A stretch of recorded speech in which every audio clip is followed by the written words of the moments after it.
بعد ما لعبنا مع بعض تمرينة بوش قوية وتمرينة بول أقوى، تعالوا نتمرن تمرينة رجل أفجر.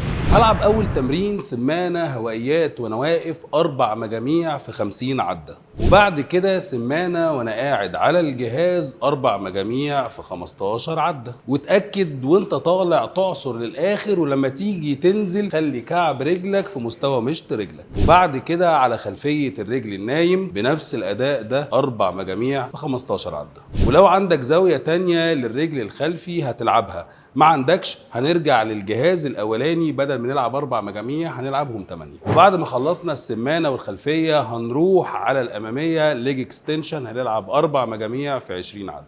وبعد كده طعن بالبار او الدمبل براحتك خالص بنفس الاداء ده 4 مجاميع في 12 عده. وبعد كده سكوات بالبار 4 مجاميع في 12 عده، ممكن سكوات على السميث وممكن كمان تلعبه بالبار حر. اخر تمرين بنلعب على جهاز الدفع او الليج بريس 4 مجاميع في 10 عدات، ويستحسن يبقى وزن تقيل نسبيا بس طبعا تكون متحكم فيه.